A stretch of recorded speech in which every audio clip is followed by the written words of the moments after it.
atende às nossas necessidades. Ela está em Isaías capítulo 41 e versículo de número 10. O tema da ministração é vencendo o desânimo e as enfermidades. Glória a Jesus. Aleluia. Glória a Deus. Isaías capítulo de número 41 e versículo de número 10. Isaías 41, versículo 10. Glória a Jesus. Quer achar de amém? E o texto bíblico diz: não temas, porque eu sou contigo. Não te assombres, porque eu sou teu Deus. Eu te esforço e te ajudo e te sustento com a destra da minha justiça. Podeis sentar em nome de Jesus. Aleluia. Glória a Deus. Glorificado o nome de Jesus. Palavra forte, poderosa e que atende a minha e a tua necessidade. O tema dessa mensagem é vencendo o desânimo e as enfermidades. Quero trazer texto por texto para que os irmãos entendam o que muitas vezes a gente passa no dia a dia, o porquê de muitas lutas, tentações e enfermidades. E a Bíblia responde tudo isso e nos dá também a receita para que a gente possa entender e saber como contornar essas dificuldades. O texto que nós lemos, Isaías 41 e de versículo de número 10, vai dizer: não temas, porque eu sou contigo. Não te assombres, porque eu sou teu Deus. Eu te esforço e te ajudo e te sustento com a destra da minha justiça. Quem está garantindo isso aqui não é o pastor Marcos. Quem está garantindo não é o Diácono Jurandir. Quem está garantindo não é o teu irmão de igreja. Quem está garantindo esta palavra é o próprio Deus.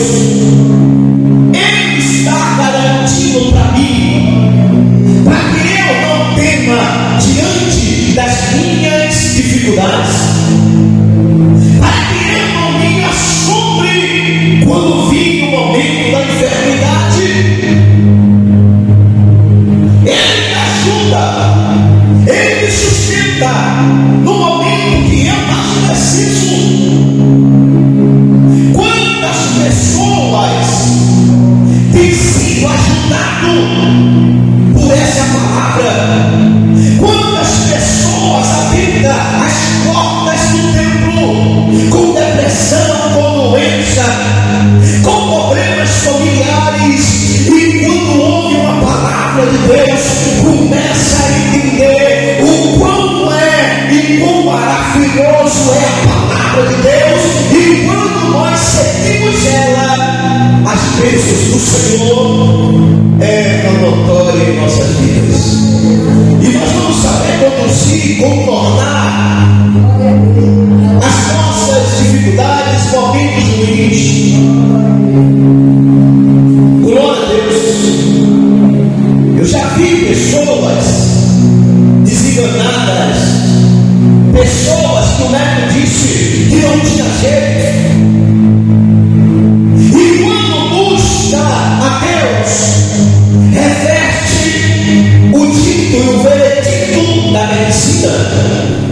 reverte o diagnóstico, porque esta palavra, quando eu tomo posse dela, as coisas acontecem na minha vida. Aleluia.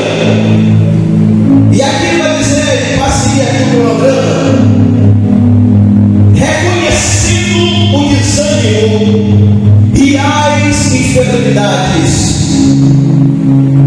O Salmo de número 34 e versículo 19, olha o que vai dizer o texto bíblico: muitas são as aflições do justo, mas o Senhor o livrará de todas. Quem avisou para mim, para você, que ser cristão é sinônimo de se adiantar na tribulação? Quem avisou para mim, para você, que ser cristão a gente não passará por tribulações, por enfermidade? Ei, eu quero lhe dizer um negócio: quando nós nos aproximamos de Deus, eu quero dizer, ficamos inimigos de Satanás, e todos aqueles que são amigos de Deus se constituindo inimigo de Satanás. É por isso que as tentações, as enfermidades vai chegar, mas Deus o livra de todas elas. É o que a Bíblia nos garante, é o que ela nos garante. Aleluia. Todas as enfermidades, lutas, inclusive os servos de Deus também vai passar. Glória a Deus. E eu quero trazer uma referência aqui que todo mundo conhece: Elias. Quando Elias estava ali correndo, se escondendo, Elias passou também por essas aflições, por essas tribulações, e olhe que era um profeta íntimo de Deus. Aleluia. Olha o que o texto de 1 Reis vai dizer. 1 Reis, capítulo de número 19, de número 4 e 5. Mas você vai aqui um trecho do texto que vai dizer: e ele se foi ao deserto e pediu para si a morte. Ele pediu para ele a morte. Por que, irmãos? Ele não estava conseguindo passar por aquela luta sozinho. Ele queria se livrar de algum modo. E o que era que ele veio na cabeça? O jeito de eu me livrar é morrer, é eu sair desse mundo. Até o profeta ficou num momento difícil e pediu para ele a morte. Quando nós passamos por momentos turbulentos e que a gente até pensa: eu não quero mais existir, mas só que Deus garante para mim e para você: não temas, aleluia, fique em paz, porque Ele te ajuda. Aleluia. A Bíblia vai dizer que Elias estava, aleluia, em um lugar, em uma caverna, onde tinha um riacho de água. A Bíblia diz que Deus ajudou Elias, mandando os povos levar carne, por riacho ele bebia. Mais uma vez veio a seca, e quando ele se encontrou, aleluia, no meio daquela seca, sem comida, sem carne, ele pede para ele a morte. Mas Deus, mais uma vez, intervém e diz: Elias, levanta aí e vai até Sarepta. Lá tem uma viúva que vai te sustentar. Como é isso, irmão? Da onde você nem imagina que vai sair o teu auxílio, é de lá que vai sair o teu auxílio. Aleluia. Glória a Jesus. Aleluia. Parafraseando o texto: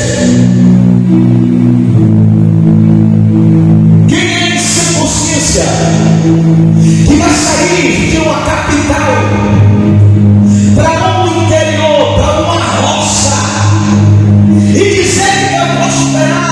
É incomum um negócio desse.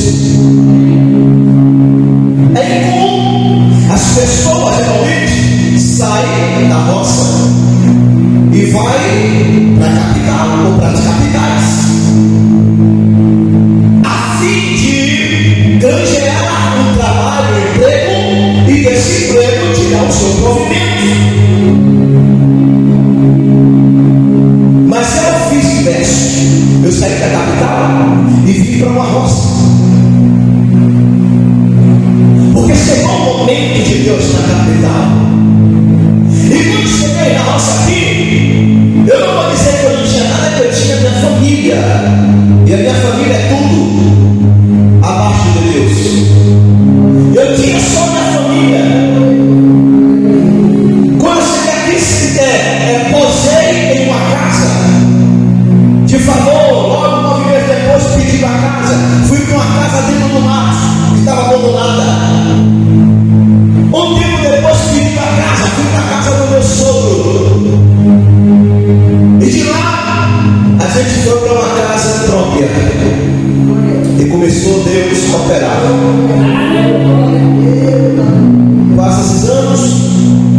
Hoje nós estamos aqui em um templo bonito,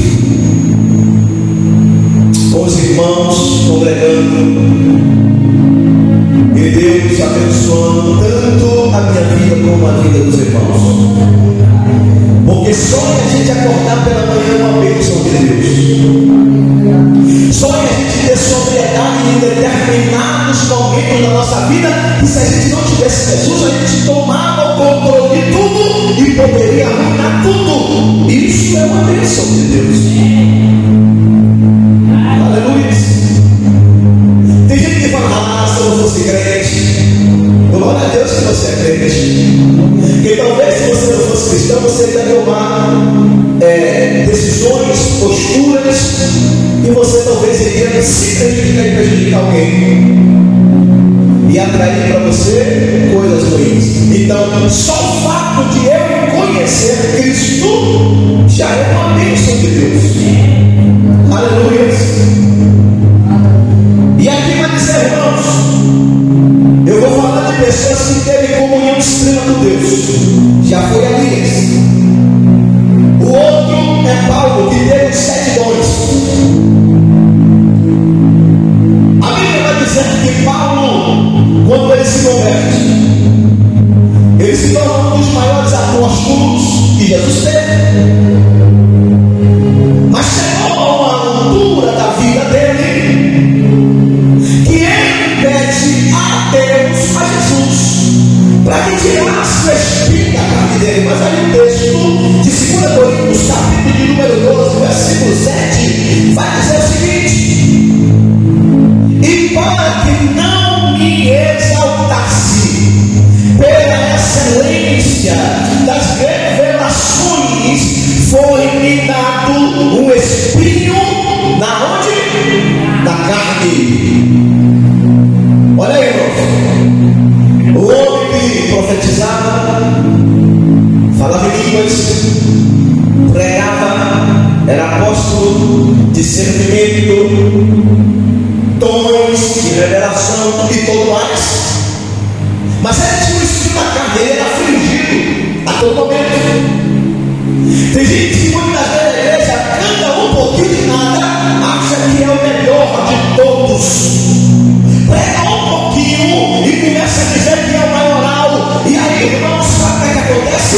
A Bíblia diz que os humilhados serão exaltados, e que os exaltados serão humilhados. Isso significa dizer que muitas das vezes você tem que saber a não apagar da tua memória da onde você veio, para que você maneje a palavra, os louvores de Deus de forma correta, e principalmente ser humilde, porque o maior da igreja é Jesus de Nazaré. Aleluia. Glória a Jesus. Aleluia. O apóstolo Paulo, com toda aquela bagagem, ele era afligido para que ele se lembrasse do que ele era, e para que ele não voltasse para lá. A gente também tem que andar assim. A gente tem que saber de onde a gente veio, como estávamos, para que a gente não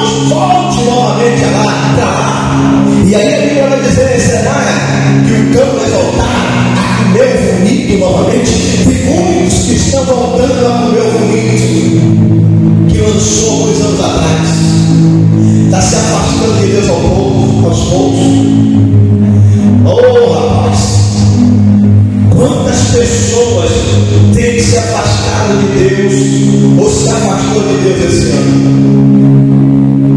Eu conheço um pastor de Salvador chamado Jackson, de uma igreja que tem atrás da minha casa, que era a minha casa.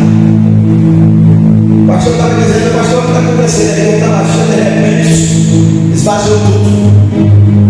E é uma viagem acelerada, não é negócio de movimento estranho, é palavra, é mais ou menos como a gente aqui. É vapor. Eu falei: pastor, não se importe com isso. O que nós estamos vivendo dentro dessa igreja hoje é aquela coisa que está profetizada já, e que a profecia ela tem que se cumprir. É o que? O êxito da igreja. É o que? O amor de muitos se esfriando. As pessoas vêm para a igreja simplesmente para marcar um ponto e não para adorar a Deus como era antes. Quando me converti, quando eu vinha para a igreja, e quando eu subia as escadas da igreja, e quando eu entrava na igreja, o grupo das irmãs estavam todas orando com a toalha na mão. O grupo de novos convertidos estavam todos orando, buscando ao Senhor. Os bancos ficavam molhados de lágrimas. Hoje não, hoje quando as pessoas vêm na igreja é para bater papo, aleluia, junto das cadeiras, irmãos, atrapalhando quem quer orar. Sabe o que está acontecendo?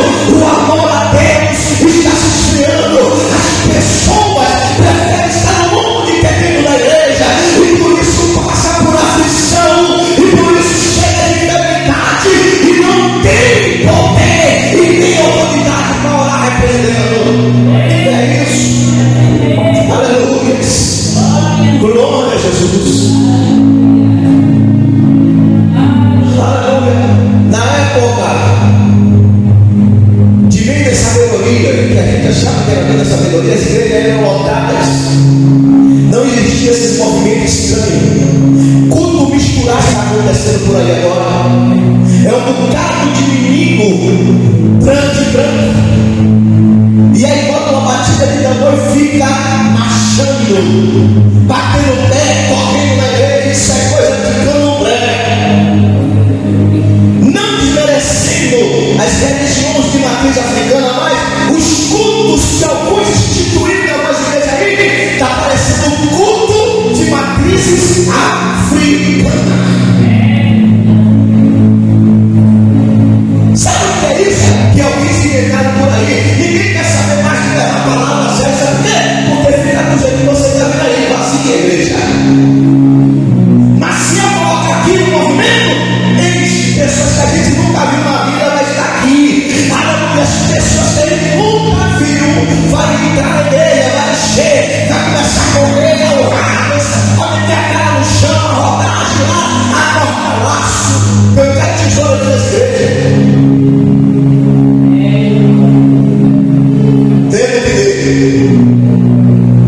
Eu permaneço como a Bíblia diz para a gente permanecer, pregando o Evangelho com sinceridade, ensinando para quem quer aprender, e vamos caminhando em direção aos céus. Naquele grande dia, a gente vai ver os que são, a diferença dos que são para os que não são. É por isso que a Bíblia diz que Deus ele vem tirar uma igreja, um povo dentre o outro povo. Por quê? Porque nesse momento que nós estamos vivendo, é tipo uma plantação de trigo. Hoje a gente vê a igreja que preserva a palavra de Deus, e a gente vê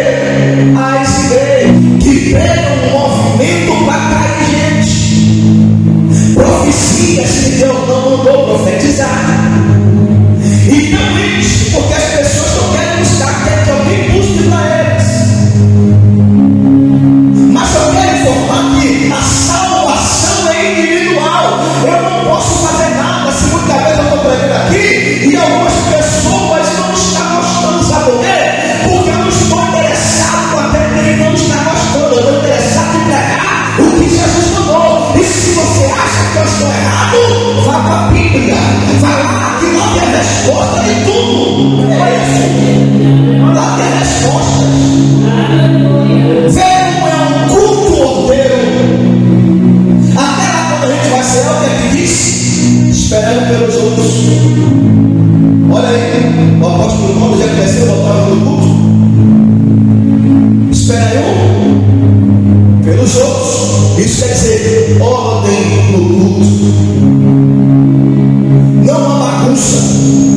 O apóstolo Paulo continua dizendo: fala em línguas, 1 ou 2, no máximo 3. Aí você vê uma igreja inteira falando de língua. Então alguns ali estão falando língua de demônios, porque eu fico com a Bíblia diz 2, no máximo 3, 1 ou 2, no máximo 3.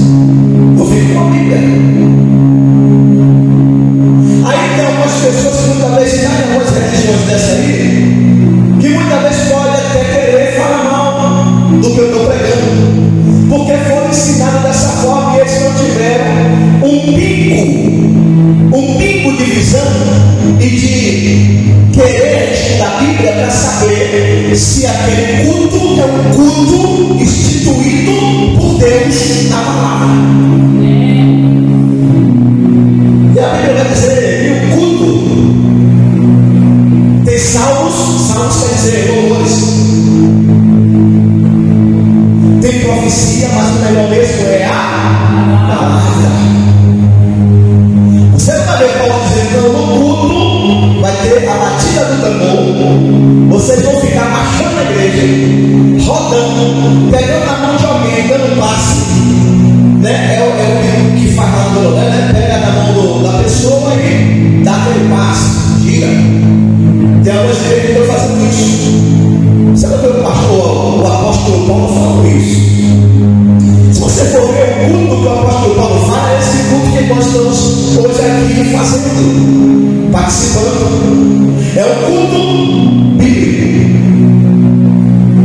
E é ele, irmão, que vai nos nortear em direção à mansão de Deus. Essas coisas que a gente vê por internet, por televisão, cai fora disso. Fica com a palavra, melhor. Fica com a palavra. É ela que vai trazer saúde para o teu corpo. É ela que vai dar sabedoria. É ela que vai fazer você vencer o desânimo. É a palavra de Deus. Aleluia. E aqui vai dizer: identifique as suas lutas e leve-se diante de Deus, reconhecendo que Ele entende as suas fraquezas. Muitas das vezes a gente luta e não identifica as nossas lutas. Poxa, Jesus, por que é que me sobreveio isso? Ou por que é que eu estou passando por isso? Por que isso? Por que aquilo? Por que a depressão chegou? Por que eu estou desanimada? Por que a ansiedade? Identifique a sua luta. Identifica ela. E depois busque a Jesus. Deposita nos pés de Jesus a tua luta e pede Ele ajuda. E agora eu quero falar para aqueles que estão agora dentro de um quarto depressivo. Você ficando em um quarto, você ficando separado da sua família, dos seus amigos, não vai resolver, só vai atrapalhar. Mas quando você sair deste túmulo que é o quarto e buscar Jesus, você vai entender o que eu estou dizendo aqui. Você vai ver Deus te restaurando, você vai ver Deus te renovando, e a palavra de Deus vai começar dentro do teu coração, e você vai ver como é buscar o Senhor. Aleluia. Aleluia. Aleluia. Segundo, Deus é o sustento na fraqueza. É no momento que a Bíblia vai dizer que é no momento que nós somos fracos, que é aí que nós somos fortes. Por quê? Porque Ele nos sustenta nas nossas fraquezas. Glória a Deus. Olha o que vai dizer 2 Coríntios, capítulo de número 12, versículo 9. A minha graça te basta, porque o meu poder se aperfeiçoa na onde? Na fraqueza. É quando nós estamos abatidos, é quando a gente está fragilizado, é no momento agora da sua dor, é no momento agora da sua depressão, da sua ansiedade, da enfermidade, é no momento agora do seu desânimo. Quem sabe Deus está usando a minha boca nesse momento para você, para que você saiba que Deus quer aperfeiçoar, aleluia, o poder dele na sua fraqueza. Amém. Nós somos fracos de natureza, qualquer coisa nos abate, qualquer coisa nos derruba, uma gripezinha nos derruba, mas quando nós estamos firmados com Deus, aleluia, vamos dizer, aí nós ficamos fortes, vamos ser resistentes às doenças, vamos ser resistentes às lutas, nós vamos ser resistentes aos maus falatórios, nós vamos ser resistentes às pauladas da vida, porque o Senhor aperfeiçoa-me no momento da minha fraqueza. Aleluia. Glória a Jesus. Deus nos segura como um pai segura seu filho.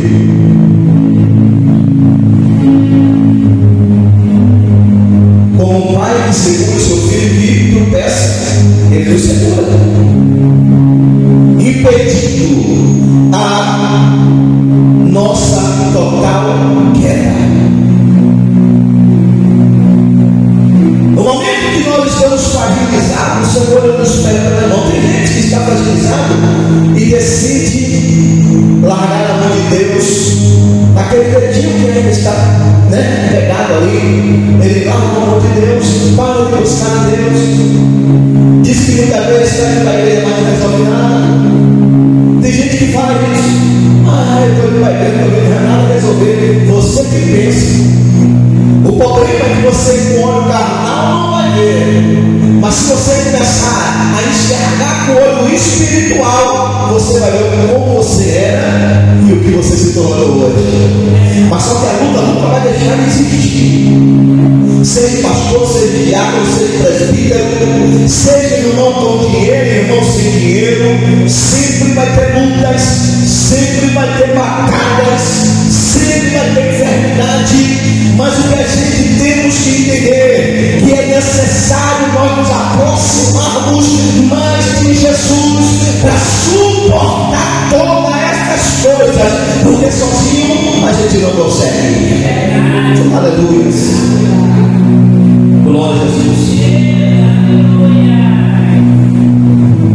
Confie que a graça de Deus é suficiente para suportar as suas fraquezas. Só a graça. O apóstolo Paulo questionou: te existiu, Senhor? Ele fala: a minha graça te basta. Só a minha graça te basta. Eu sou pastor, mas tem hora que a gente fica com a mente meio confusa, tem momento. A gente pensa muitas coisas porque nós somos seres humanos. Mas eu penso também na graça de Deus. Eu penso na misericórdia de Deus para conosco. E quando eu penso isso, eu fico mais forte para lutar contra todos esses problemas que pode haver, aleluia, nas nossas vidas. O nome de Deus, ele é glorificado quando nós estamos fragilizados. O povo de Israel estava onde no Egito Deus elegeu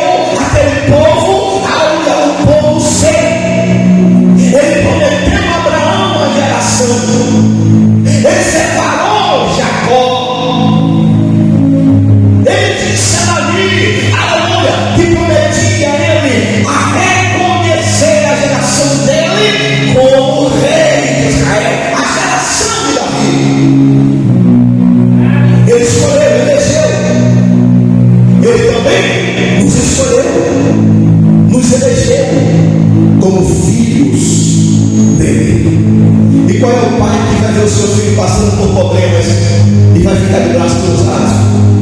Pai nenhum. Portanto, irmãos, a gente tem que aprender que o nosso Deus, se Ele não tivesse trabalhando até agora, a gente já teria sido consumido. Os olhos, muitas das vezes carnais, não deixam a gente enxergar o que já está sendo feito espiritualmente. Quem era a gente há alguns anos atrás? Que entendimento de Deus nós tínhamos? Olha o que foi que Deus ele fez na minha vida.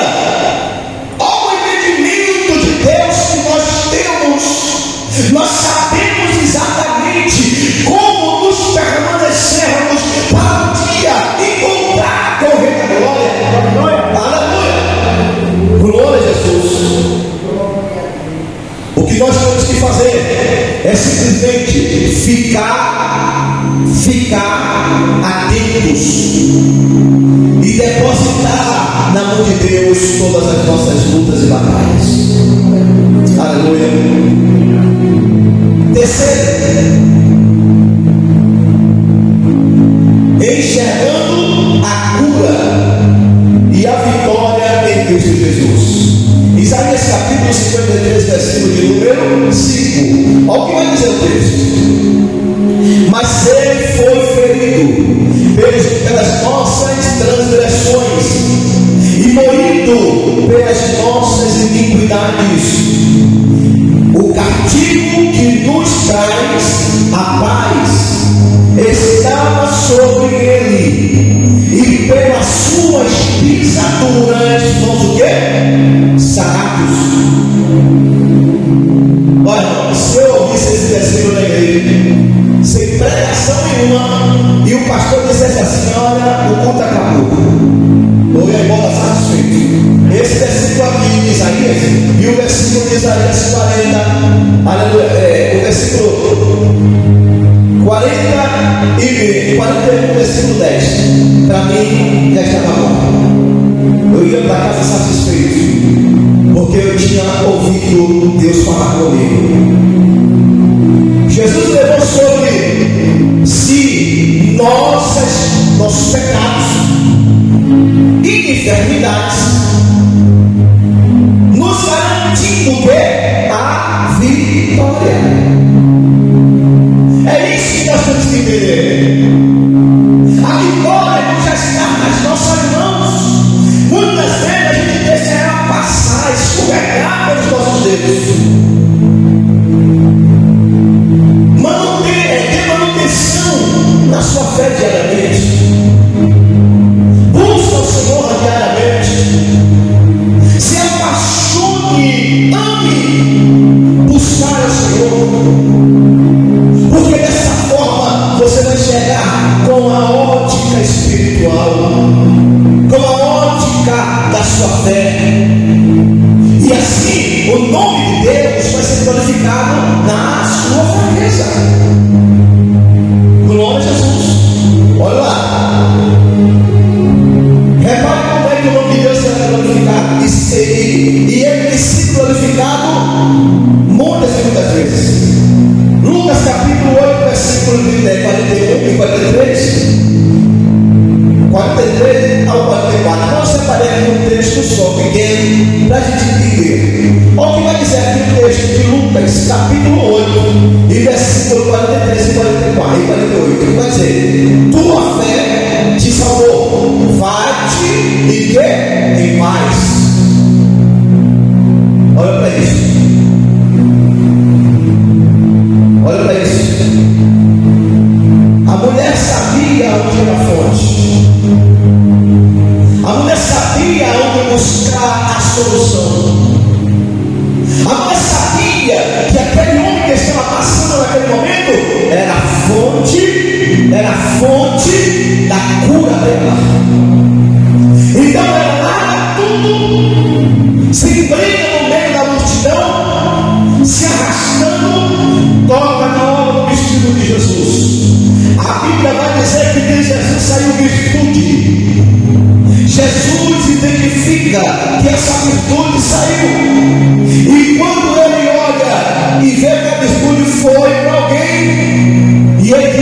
foi que me tocou. Os discípulos, e aí vai ter aqueles que vão estar do seu lado, atribuindo muitas vezes a sua vitória a outra coisa, e ele vai dizer assim: não, olha quanta multidão tem aqui empurrando o Senhor, te oprimindo, todo mundo te pagou, mas ele não.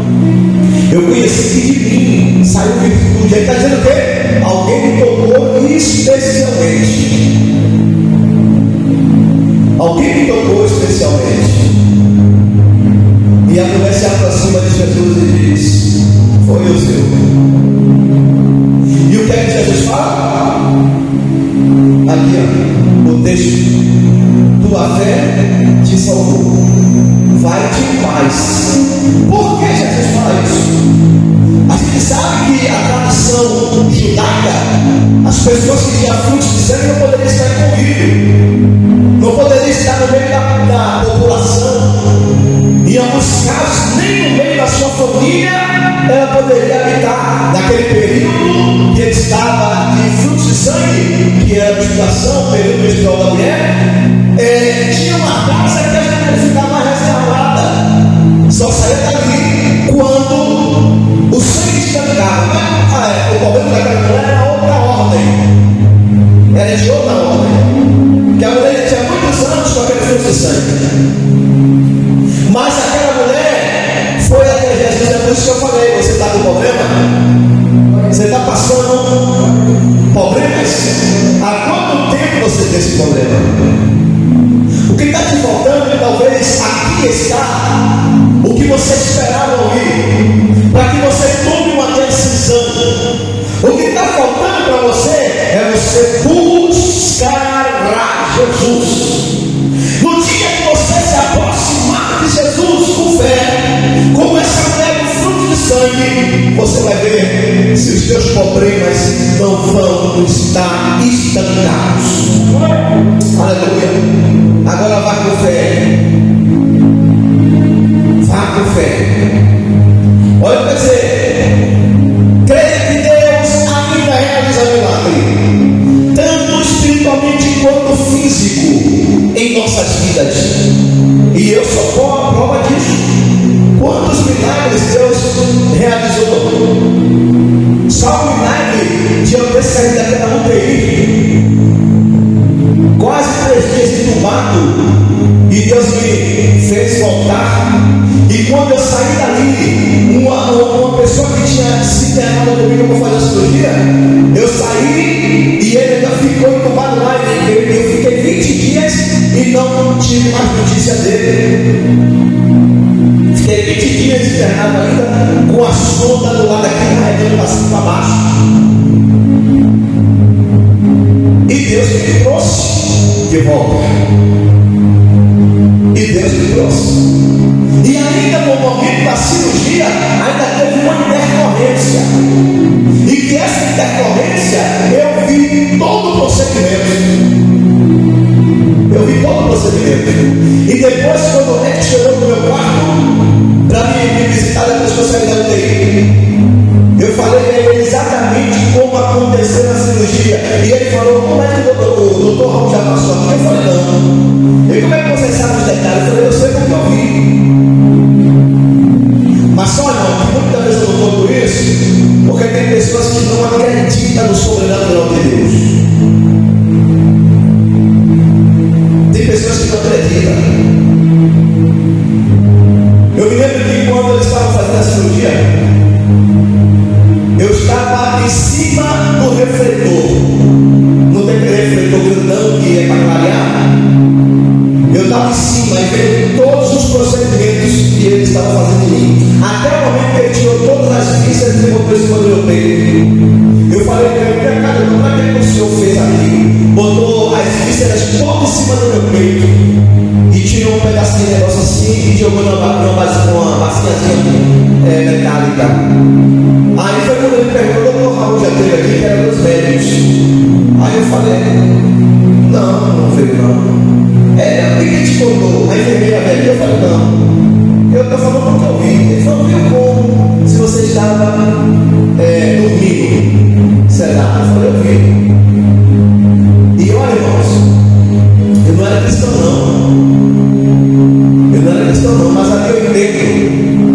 Porque quando eu estava em cima do teto orando, o anestesista ficou apavorado, correndo de um lado para o outro, botando o negócio dentro do soro, regulando a máquina. Eu tenho para mim que naquele momento eu estava falecendo.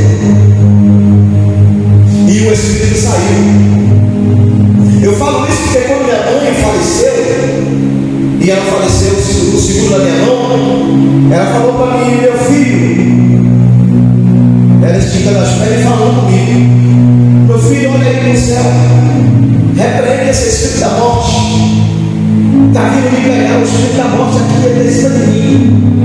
Então, irmão, só no momento da sua partida você vai enxergar algumas coisas sobrenaturais. Então, irmãos, o que eu falo, que muitas das vezes a gente sem Deus, a gente não tem a visão espiritual, mas quando nós começamos a crer no poder de Deus, na palavra de Deus, a gente também vai crer no sobrenatural. E é aí que a gente, quando crê no sobrenatural, a gente vai crer em Cristo, porque Cristo também é sobrenatural. Aleluia, glória a Jesus. E aqui o quarto vai dizer: perseverando na promessa de Deus. Salmo número 30, de número 5. Olha o que diz: o choro pode durar uma noite, mas a alegria vem pela manhã. Hoje você pode estar chorando, sofrendo. Hoje você pode estar desanimada, pode estar entristecido, mas Deus está dizendo aqui: o choro pode durar uma noite, mas a alegria vem pelo amanhecer. Portanto, espera mais um pouquinho. Enquanto você espera, louve, glorifique, se aproxime de Deus, faça a vontade de Deus, para que o nome dele venha ser glorificado em suas vidas. Aleluia. Olha para dizer que o texto: as dificuldades são temporárias. Deus tem a palavra final. Se Deus não tem a palavra final, não é o fim. Então, continue perseverando, buscando a presença de Deus. Olha para dizer aqui o texto: perseverar na fé e na oração, confiando que Deus age no tempo certo. Romanos 8:28. Sabemos que todas as coisas contribuem juntamente para o bem daquele que ama a quem? A Deus. Você ama a Deus? Você serve a Deus? Você vai passar por aflição, você vai passar por luta, vai passar por adversidade, mas continue amando Deus, continue buscando a Deus, mantenha firme a sua esperança e confie no poder das promessas divinas. É isso, irmãos. Aleluia. Para concluir, é o que diz: o desânimo e as enfermidades não definem seu destino. Deus é quem dá a vitória. Aleluia. Entregue as suas batalhas ao Senhor. Entregue hoje e receba a força, a paz, a cura que só Ele pode oferecer a você. Aleluia. Para encerrar agora, vai dizer Salmos de número 110 e de número 2 e 3. Bendizei, ó minha alma, ao Senhor, e não te esqueças de nenhum de seus benefícios, e Ele que perdoa todas as tuas iniquidades e sara todas as tuas enfermidades. Que Deus em Cristo possa nos abençoar poderosamente. Se você quer isso,